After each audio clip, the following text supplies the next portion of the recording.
Hello everyone and welcome back to A Coder's Journey.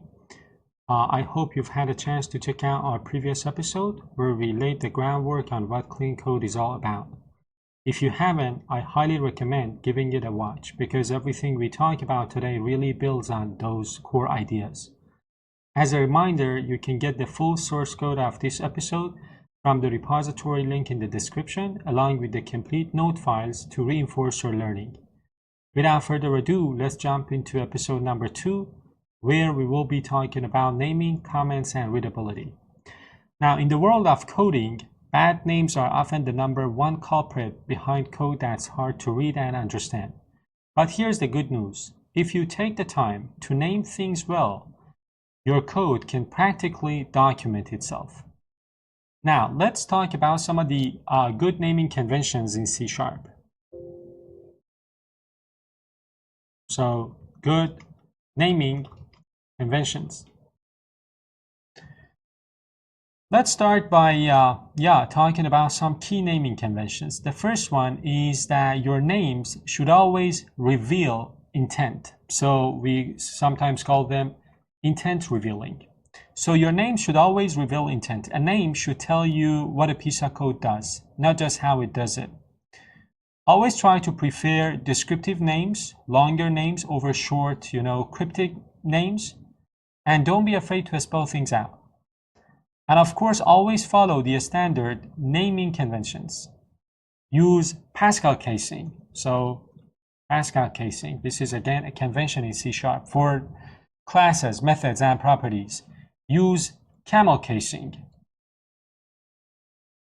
for local variables, parameters, and private fields, unless you're using the common, underscore prefix thing.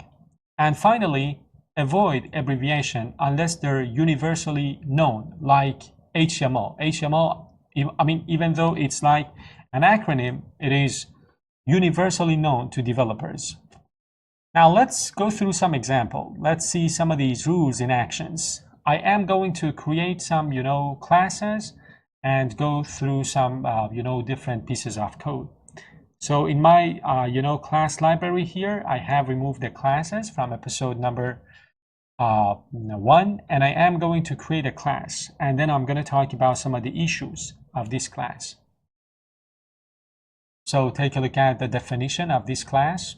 Take a look at the name, prog or pros. What is this pros? What does it do, right? And take a look at the name that I have chosen for the method. The name is very general, do, right? And what is this ARR, right? It's all like, a jumble of letters. So these names are not very intent revealing. They're very general. And this one, for example, ARR seems to be like an abbreviation. So I can, make the code easier to read and easier to understand simply by choosing better names. So I am going to create another class here and take a look at this one. The difference is, I would say, night and day. Just by looking at the names, order processor and process orders, you immediately know what this code is doing. And this code doesn't need any comment whatsoever. So when you compare these two, you understand that it is really important to come up with good names for your classes, for your methods, for your variables. We can also take a look at how we would, use these in our console application. So let me do something. Let me take these two classes from here. I'm going to move them to my console app. And then what I want to do is to create objects based on these, classes.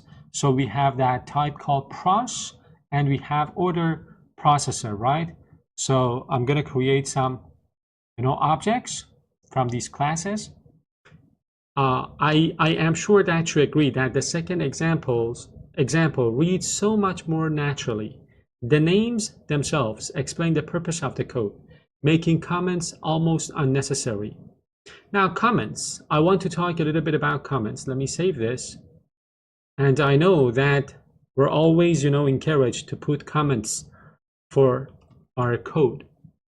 So yeah, comments. comments are, I guess, a last resort for making your code intent revealing. If you ever find yourself needing to write a lot of comment to explain a line of code or a piece of code, you should seriously consider refactoring that code instead, so that it explains itself. Do you remember I talked about self-explanatory code, right? Or self-documenting code. Let's look at, a very classic example. I'm going to go to my program.cs. I'm going to comment out this portion of my code, and I want to write some more code here. So basically what I want to do is to create a list of doubles, and then I want to write a piece of code that is not very clean, that is not understandable and or readable, and then I have to add comment to that piece of code to help the future developer understand what the code does. Take a look at the code now. And then there's going to be another good version of the code which is very intent revealing. The intent of the code is clear because it is using the method sum from link, coming from link. Sum is an extension method. So we are going to loop through the list and add up the prices, right? But in the second version, which is the refactored version, we are using the sum extension method, which is very clean and intent revealing. In the first example that you see here, we need a lot of comment. And the reason for that is the code itself. The code is not self-documenting, so we need to document it. We need to explain what the for loop was doing. But in the second version, the sum method tells you everything you need to know. It has a clear name. It's a great example of how a simple refactoring can make your code self-documenting. Now, when comments are still useful, while the goal is to make your code self-explanatory and self-documenting, there are still times when a comment is justified. You should use them to explain why something exists, not what it does. For example, a comment can be useful for explaining a business rule or a decision you made, documenting legal or regulatory requirements, warning about potential side effects. Now again, let's go through an example. I am going to create yet another class here called tax service. Take a look at the class. Take a look at the comment. So the comment is very useful here, because again, the comment is not about what the code is doing. It is about why this piece of code, why this method exists. And then of course, I can use this tax service in my main method. Here, I am going to add it to the end of the file. And again, in my production code, as you can see, I am adding a comment to the invocation of that method, apply year-end tax adjustments. That comment is helpful. As I said, sometimes comments help you not only describe the code, what the code is doing, but it is explaining the reason behind that piece of code. I would say in those scenarios, the comment is useful. Now, let's talk about the next topic, making your code intent revealing, or making the intent clear. The ultimate goal of writing clean code is that the person reading your code, so the future episode or your future self, should never have to decode it. Let's go through some examples. I'm gonna, start with improving the names of variables.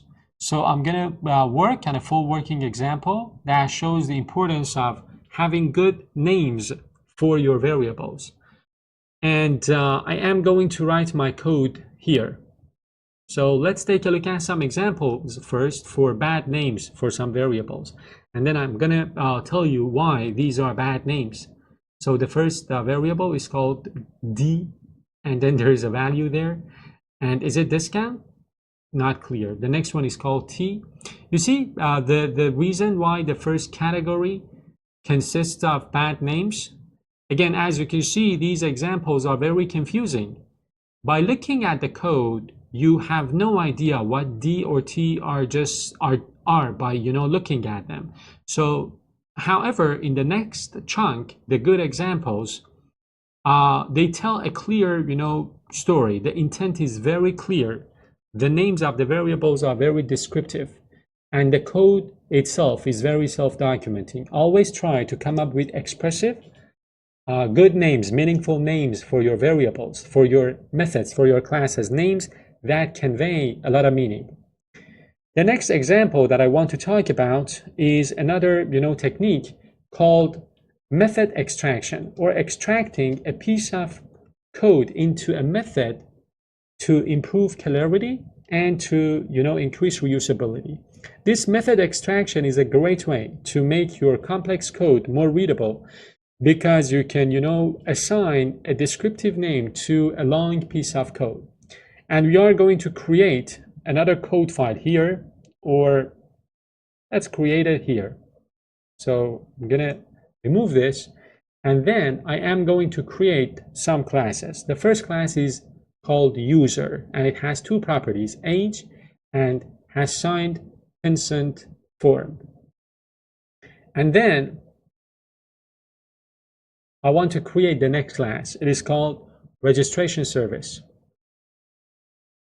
and it has a method called register user. It has another method called user can be registered, and then try register, which takes a user as an input parameter, does some, checking, and take a look at the refactoring I have made here. Again, this is an example of method extraction. If you take a look, instead of having this logic, which is a little bit confusing at first, I have decided to extract that into a separate method, giving it a descriptive name, and then I am using it here. So I would say I can comment out this piece of code. This is the, first draft, the first version, and this is the version that I have after the refactoring thing.